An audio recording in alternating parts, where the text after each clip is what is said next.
আমি কেন এত কঠিন একটু বলে দেই আব্বা, কেন আমার মুরিদদেরকে আমি ছবি ভিডিও করতে দেই না, কেন বেপরদা হতে দেই না, নিজে বেপরদা হই না, লাখ লাখ মুরিদের একটা বইয়ের সাথে আমি দেখা করি না, কথা বলেন না কেন? আমার লক্ষ লক্ষ মহিলা মুরিদা একটা নজর দেখার জন্য পাগল, কিন্তু আশরাফ সিদ্দিকী জোরহাট দেখা করবে না। কেন করবে না? কারণ আমার নবীজি বলেছিলেন, ও উম্মুল মুমিনিন, বুখারী মুসলিমের হাদিস, উদখুলু ফি বুয়ুতিকুন্না, আপনারা ঘরে ঢুকে যান। সবাই দেখলো কে আসতেছে, সাহাবী আব্দুল্লাহ ইবনে উম্মে মাকতুম। তিনি হলেন অন্ধ সাহাবী, জন্মান্ধ অন্ধ সাহাবী আসতেছে।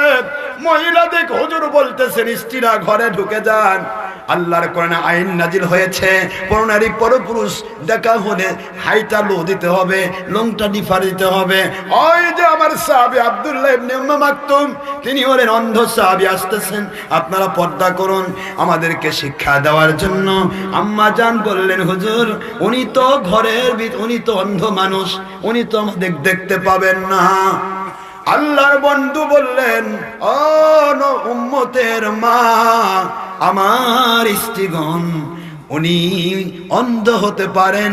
আল্লাহর কুল্লিল মুমিনিনা ইয়াগুদ্দু মিন আবসারিহিম, পুরুষ পরনারীর দিকে চোখ করলে হাই লো করতে হবে, এটা তার পক্ষ থেকে তিনি সেভ হয়ে গেছেন, তিনি অন্ধ দেখবেন না।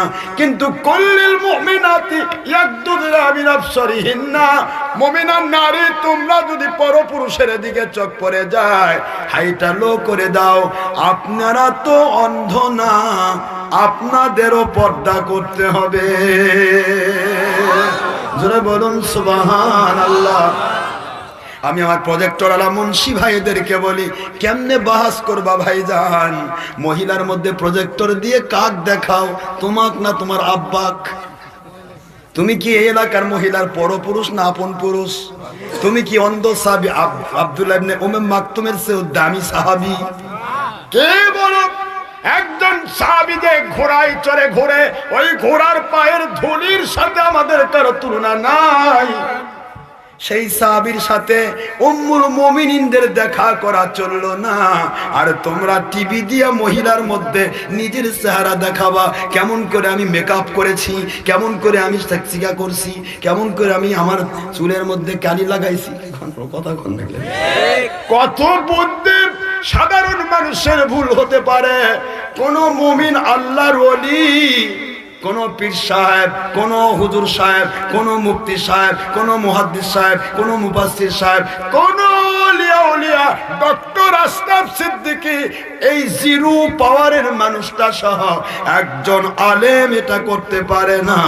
নবী বলেছেন, লা ইয়াজিদু রিহাল জান্নাহ ইয়াউমাল কিয়ামা, যারা চুলের মধ্যে দাড়ির মধ্যে কলপ লাগালো, সিনথেটিক লাগালো, পালিশ করলো, আর মহিলারা নেল পালিশ লাগাইলো, আল্লাহর নবী বলেন এরা যত আমল করুক না কেন এরা জান্নাতের গন্ধ পাবে না।